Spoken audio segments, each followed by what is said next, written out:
Okay, well, anyway, now we're actually starting the recording, so it really doesn't matter. Okay, so if Chris would have been paying attention to what I tagged her in, she would know what's tonight is all about. But for those of you wondering, wait a second. When did you tag me in this? Oh, I tagged you this morning. Oh, so when I was grooming? Yes. Okay, so when I was grooming and paying attention to my dogs. Listen, you are house call. You have time in between to check your notifications. No excuse. You better go run and check that notification. I was in a van today, and I had 2 hand strip Airedales in one stop. Okay. So back to back. I was not on Facebook. Ask me though first before we get started why my hair is wet. Why is your hair wet, Mary? Because it snowed today here. Ooh. Yes, and that wet sloppy stuff. And Spirit had to go to the vet to get a stitch out. So I had to get him into the van, drive over there, and my hair is wet, and I'm like, this is really gross. Though fortunately, it's like not sticking or anything like that. So I'll get up tomorrow and I'll see green grass and I'll be happy again. So how is Spirit doing? Important things. He's doing really well. Oh yeah, and Erin just wants to point that the notification was like 12 hours ago. Okay, so there's like no excuses. 8:05. Right? So I'm supposed to get up early to check Facebook? Duh. Okay, so let's get to it today. All right. So what I want to talk about is just gonna veer a little bit off from the book that we're writing. Because that's still going to take us like forever. So I wouldn't expect that to hit like bookstore shelves for like, I don't know, another year or so. So it'll be a slow progress. But I wanted to talk today about writing an article. This is something that just about anybody can do. All right. But to do it properly. Right. And I did want to talk a little bit about the book, but we can do the article first. I just wanted to There we go. I'm just turning the volume up a little bit. All right. So anyway, so you have to, when you're writing an article, and I'm just going to reference here Groomer to Groomer magazine, because it's probably the easiest. It's the one that's at our fingertips. Yeah. For lack of better word. All right. There are other local magazines that might be available to you. I used to write for my local Natural Awakenings. And I did that in exchange for an advertisement in the thing. So there's different ways. Regardless, let's get this out of the way. You need to get paid. All right? If you're going to write something, somehow, some way, you need to get paid. Whether it's paid in cash or in an advertisement in the magazine, because that anything is exposure bucks. Yes, but you know what? You have to be careful with exposure bucks. Oh yeah, really. You gotta be really careful because they're not as valuable as people think they are. No, they're not. An ad in a magazine that's going to generate income for me, yeah, that'll work. Okay. Doing it out of the goodness of my heart because I like her, no. Okay. But anyway. I feel like you looked deep into my soul when you said that, because it sounds like something I would do. So you want to start off with, what is the whole point? What's the point of the article that you are writing? So Chris, and here I am, I'm going to put you on the spot because you are a very good writer and you should have something submitted to Groomer to Groomer magazine. All right. What is something you could write on right off the top of your head? Start there. House call.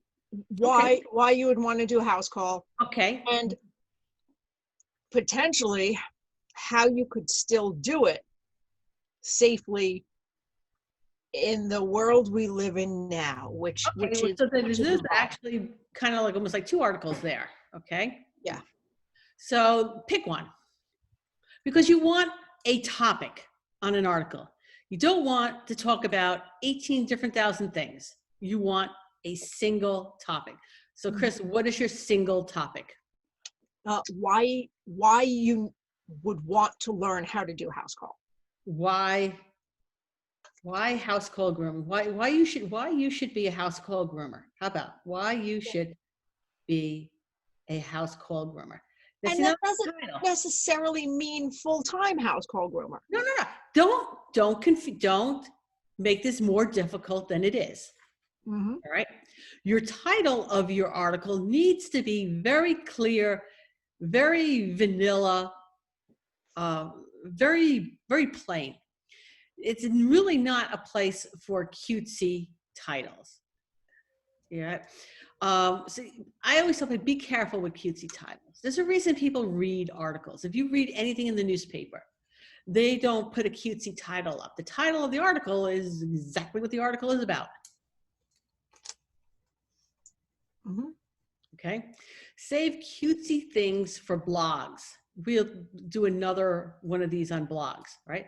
You can do cutesy on a blog, right?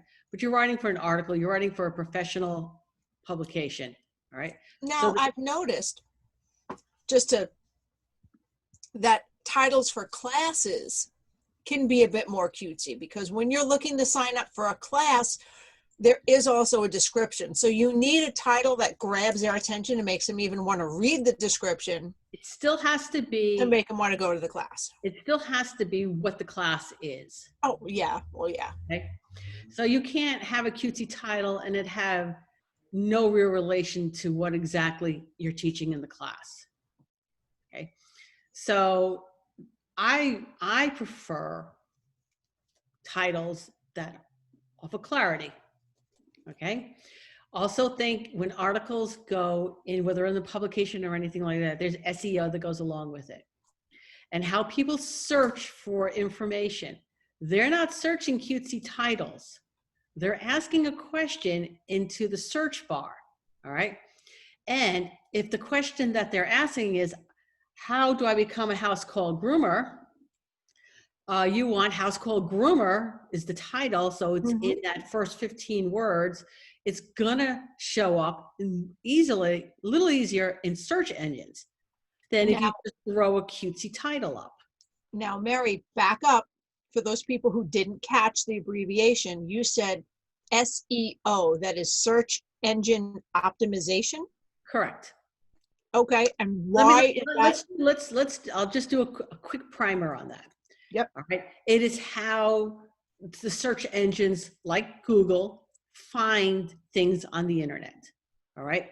It's looking for certain words, and where they're getting the words from is from the title and the first 15 words of the article. Unless when it goes online, who's ever putting it online, they usually have like little boxes somewhere behind the scenes that you could put keywords in. Okay, but titles are probably your best way to get it noticed online. So you want your title to be clear, have clarity. I'm not going to get into how many words the title should be. There's different theories on how long it should be, but whatever. So the basis of your article is going to be why you should be a house call groomer. All right. Your first paragraph, you're going to break it up into 3 parts: the introduction, the body, and the conclusion. All right.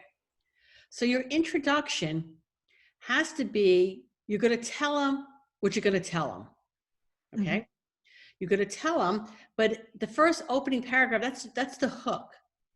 All right. How many times have you read something and all of you've done so far is read the first paragraph and then either closed it or continued reading? So you need to not only set the expectation Yes. for what's going to be in the article, but give some kind of teaser, some kind of like something to make them really want to keep reading. Exactly. So why would someone want to read? What would be the point? What would make them want to read house call grooming? All right.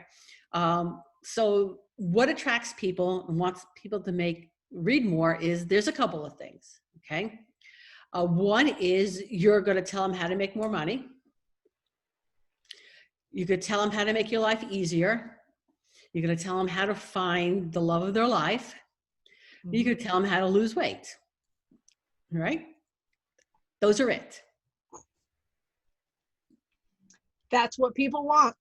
That is what people want. And so in your first paragraph, you need to incorporate the reasons why they're going to do it and what it is that, and again, set that expectation for the article. For a second, I thought you were going to say, you're going to tell them all of those things as I shovel food in my face. Like, how do we lose weight again? Yeah, you could do it. How I lost 10 pounds being a household groomer. Okay. Oh, actually, I could use that line. And I'm not even going to go into it here because it's going to be funny. It's going to be annoying AF. And it's going to like be amusing to people too. But okay. So then the body has to have an outline. And I tell people, write an outline. Because if you just start writing to write, you'll be all over the place. All right. And I am not going to name names, but I read an awesome article, and I'm going to go back, I don't know, 15, 20 years in Groomer to Groomer. Okay. And it was a great article. It was all over the place. Okay. I read it because the topic truly was important to me. But if not, I would have stopped at some point. mm-hmm. Okay. So you need to outline clearly. And it's not just a beginning, a middle, and an end. I mean, that's you're super basic, but the middle has to be somewhat organized and it's got to flow. It has to make sense. It has to make sense. So one thing has to draw upon the next. So you can't, for example, for the household groomer, you can't start talking about, walking into someone's house and then down the line start talking about equipment. Okay.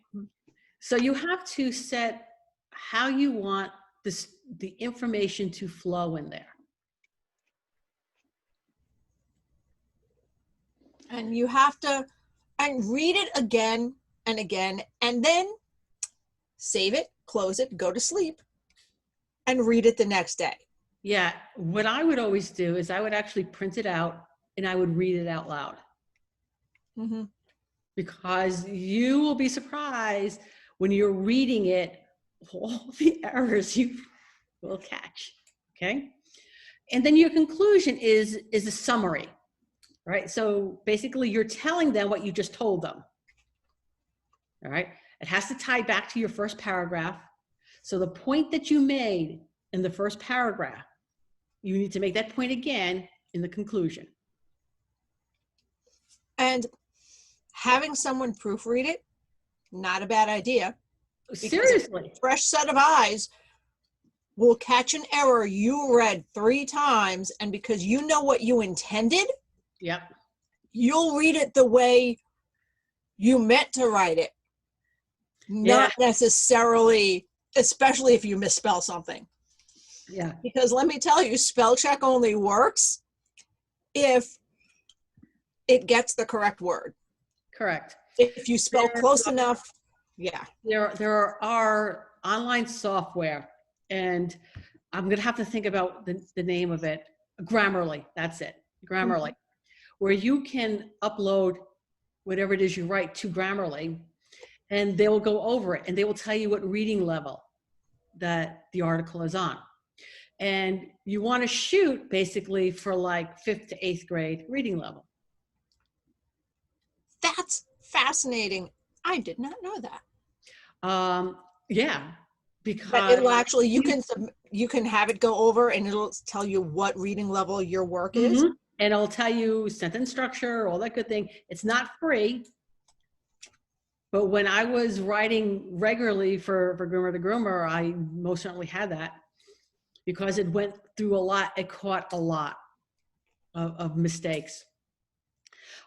If you are using a term, and one of the other things I would do is I would ask my husband to read it because my husband's not a groomer. So he would read it and then ask me a question. I'm like, what do you mean you don't know what that means? He's not a groomer. So having somebody not within the industry can pull out like definitions that we talk about between ourselves, someone else may not know.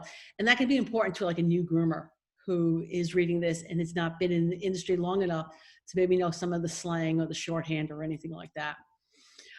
You also don't want to put words in there that people don't know the meanings of. Because if you make someone feel stupid because they don't know the meaning of a word, they're not going to read it. All right. So again, I have that problem. So that whole 5th to 8th grade reading level is really,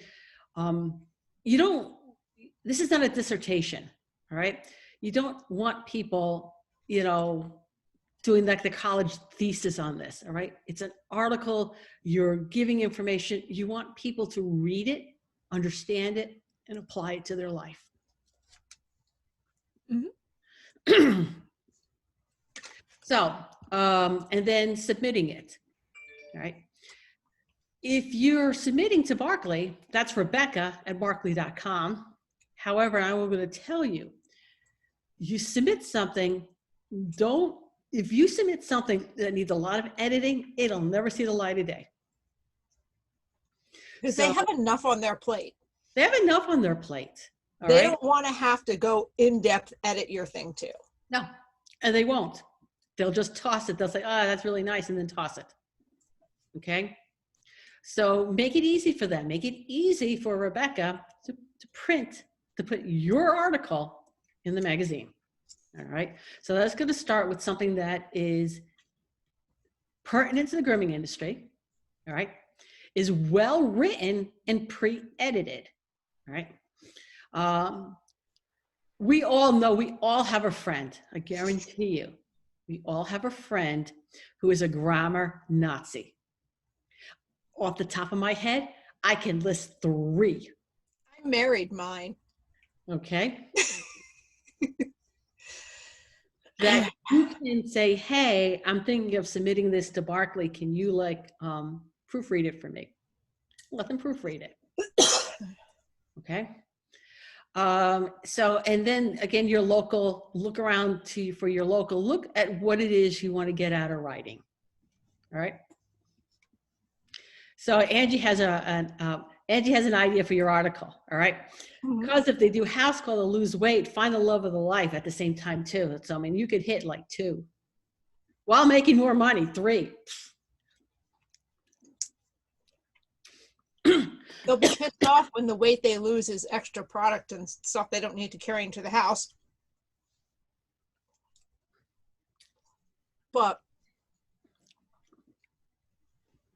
And I will say, I've been doing some mobile grooming. I've been using a friend's van recently.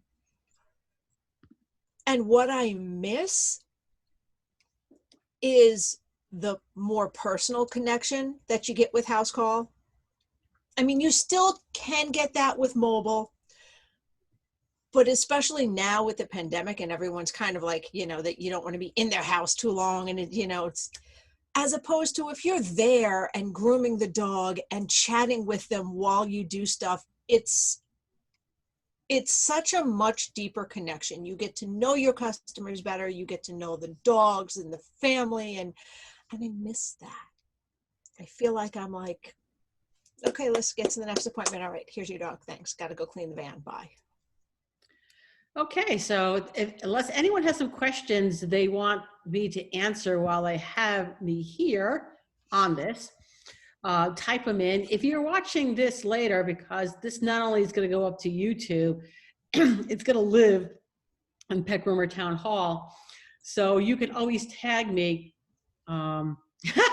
Daryl was tagged in something, so she's wondering what the question is. So Daryl, I'm just going to tell you. All right, we were talking about having a friend who is a good editor to read your stuff.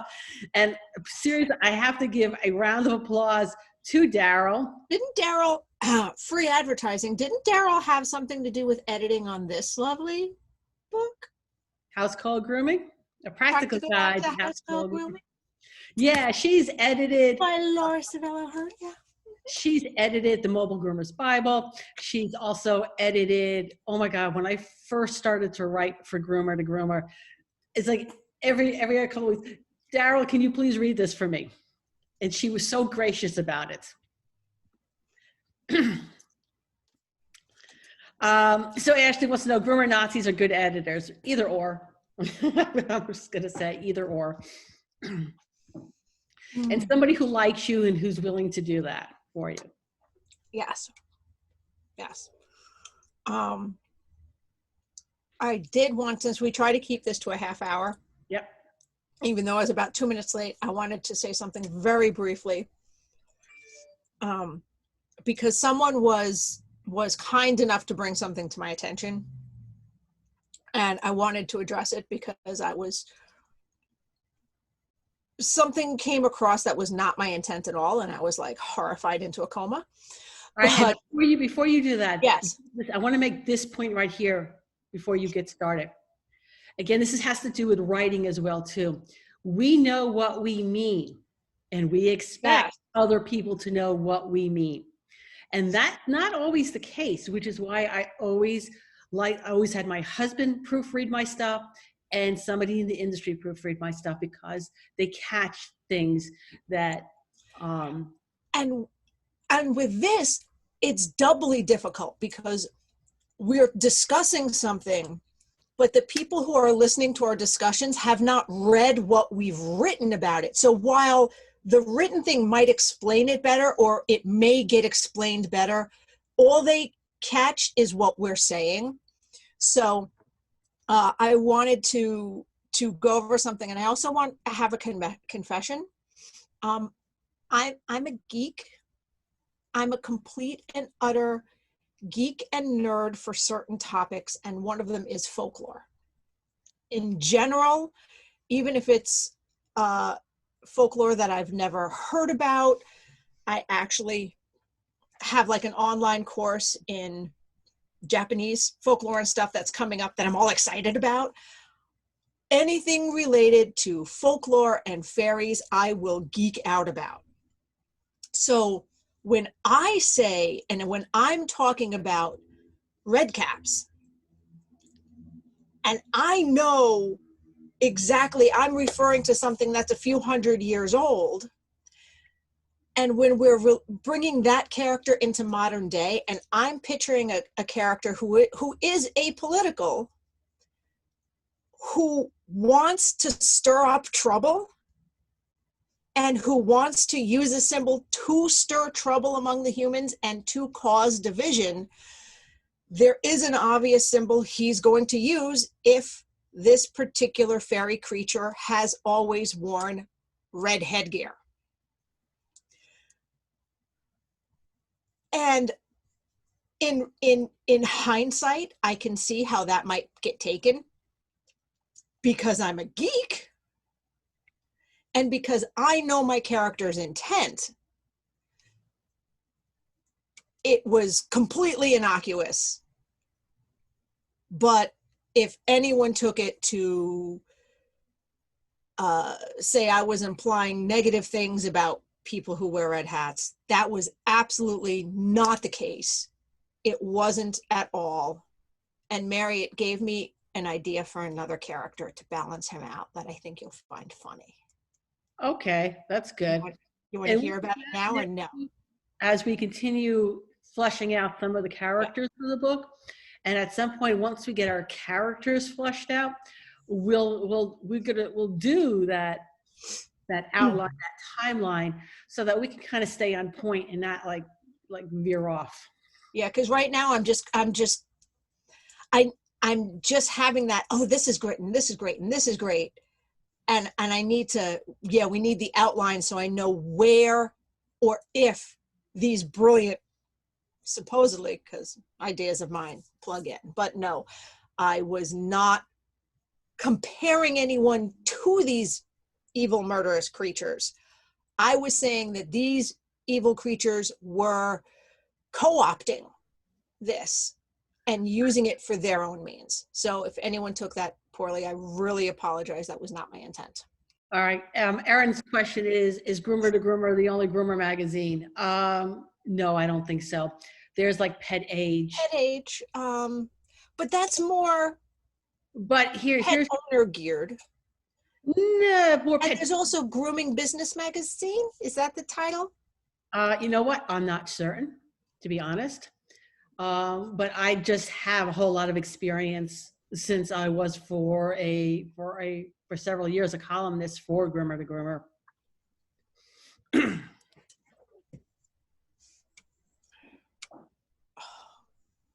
And they're always looking for fresh articles, fresh perspectives. I was going to say something, but if I put one more thing on my plate, it's going to crack and I'll die. So I'm not even going to say it out loud to you because you'll make me do it. I will make you do it. And I'm like, no, and I won't. This will be the thing I'll put my foot down for. Yeah, okay. If anybody wants to lay odds on that, please let me know. What, me putting my foot down to you? Yeah. You know, Mary. She's already wavering. No, I'm not wavering. What I'm doing is I'm saying, Mary, you talk about, we preach being able to say no, and that no is a complete sentence. We preach it. And then when I try to do it, you're like, except when it comes to me. oh. Set boundaries for everything else. Everyone else but you. Exactly. Bingo. You are a problem child, Mary. Yeah. Okay. All right. So listen, we're going to call a night tonight. And we'll be back next week, though you will be back, Chris and I, with the Traveling Groomers. And actually, one thing I want to make mention here, too, before we stop. Our 100th episode for the Traveling Groomers is coming up. There's going to be prizes. Yeah. Oh my God, such a good prize. Such a good prize. Well, I think so. And so look for that. We're going to do a live podcast that day. So if you want to be on the podcast, actually physically on the podcast, yeah, let us know, because we'll be streaming live into, I'm not sure if it's the group or the page, to be honest. I think the page. Yeah, probably the page, because the group is more closed. The page, anybody can see. So, all right. And it is my goal to do a brief live stream on Christmas Eve. So I will be here with a special reading, much to my husband's horror, anger, frustratedness with my overworking. But I will be here not in Pet Groomer Town Hall, on the Traveling Groomers page, doing a live stream. All right. Now let's wrap it up for tonight, and we will see everybody next week. We will be back to the book next week. And an upcoming episode for this will be on blog writing. See you next week.